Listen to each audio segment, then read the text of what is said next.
Welcome to Suvarna media. This is RGV. యథావిధంగా ఆంధ్ర రాష్ట్రం మొత్తంలో కూడా ఎన్నికల సర్వే ప్రత్యేకంగా సువర్ణ మీడియా తరపున నిర్వహిస్తూ ఉన్నాం. అందులో భాగంగా ఈరోజు మనం చూసుకున్నట్లుగానైతే వైఎస్ఆర్ కడప జిల్లాకైతే సర్వే అయితే మనం నిర్వహిస్తున్నాం.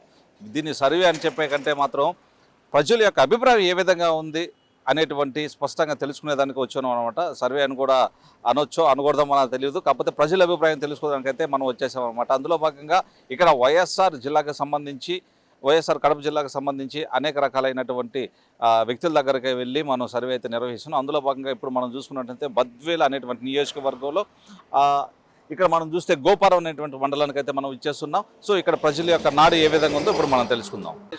ఎలక్షన్స్ వస్తున్నాయి, నెక్స్ట్ ఏ గవర్నమెంట్ వస్తే బాగుంటుందని మీ అభిప్రాయం? ఏది మనం అనుకునేది వస్తుందా? టీడీపీ వచ్చే మేలు. ఎందుకంటే సార్ ఎందుకు మంచి ఇట్లా అరాచకలు అట్టాడి లేకుండా ఉంటాయని అది ఈ అరాచకలు చెప్పేది. ఏమి చెప్పేది లేదు, లేదు. టీడీపీ వచ్చే బాగుంటుందని అనుకున్నాము. అవని చెప్పిందా మనకు రాష్ట్ర డెవలప్మెంట్ కోసం కావాలంటే చంద్రబాబు రావాలా, బాబు రావాలా. ఈయన ఏం చేసిండని చెప్పు. పప్పు గింజలకి లెక్కించాడు, కొడతాడు. ఏడు జవానికి పప్పు గింజలకి లెక్కించినట్టే. ఏమన్నా మన మన మన బతుకు కాదు, మన పిల్లలు బతుకు. నువ్వేమో 100 నాకేం లెక్కించాడవు. ఆ 100కి 4 జడ్జి చేసుకుని పోయి ఆడ నోట్లు పంపించుకొని పోతాను. మళ్ళీ సాయంత్రం బండి పట్టుకునేప్పుడు మిట్టేది ఇంకేది ఇంట్లో చెప్పులు తెచ్చేది కట్టేది.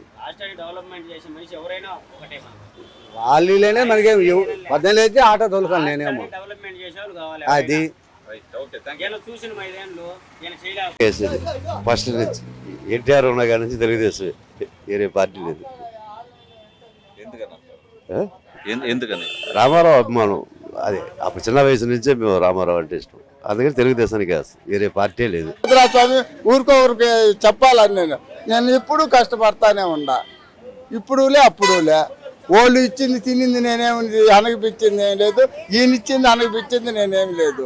జీవితాంతం అట్నే ఉండా, కష్టపడతానే ఉండా, తింటానే ఉండా. వాళ్ళు ఇచ్చిన రూపాయి కూడా నేను తినింది ఏం లేదు. చంద్రబాబు నాయుడు అయితే బాగుంటుంది. చంద్రబాబు నాయుడుకు ఒక విజన్ ఉంది. ఒక విజను రాష్ట్రాన్ని ఏ విధంగా ముందుకు వెళ్ళాలనే ఆలోచన విధానం ఉంది. అందుకని అతనికైతే రాబోయే పౌరులకు కూడా చాలా మంచిదని నా అభిప్రాయం. అంతే. అదేవిధంగా ఇప్పుడు వైఎస్ఆర్సీపీకి సంబంధించి అనేక సంక్షేమ పథకాలు ఇస్తున్నారు అంటున్నారు. సో ఎంతవరకు కరెక్ట్ అంటారు? అది ఏమో నా మనసుకి అయితే కరెక్ట్ కాదు. ఎందుకంటే 10 మంది ఉన్నప్పుడు 10 మందికి ఇవ్వలేదు గవర్నమెంట్, ముగ్గురికి ఇస్తుంది.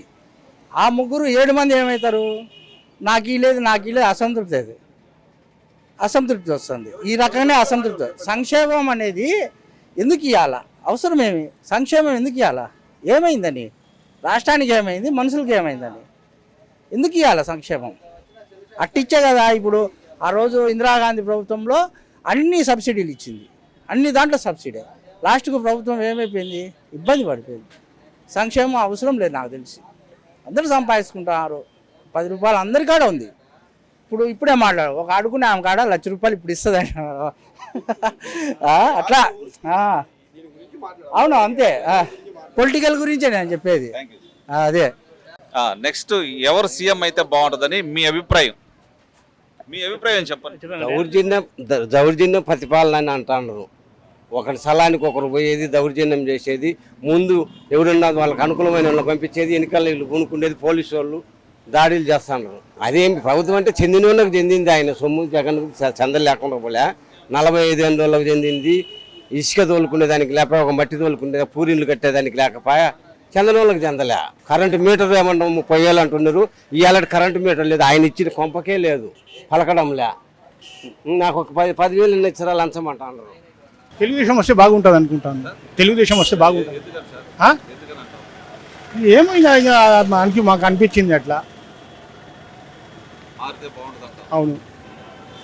మళ్ళా తర్వాత మళ్ళీ ఇంకొకటి వస్తే బాగుంటుంది. 5 సంవత్సరాల తర్వాత బాగుంటుంది. ఒకే మాట చెప్తాను, చంద్రబాబు నాయుడు రావాలా చాలు. ఇంకా అంతే చాలు.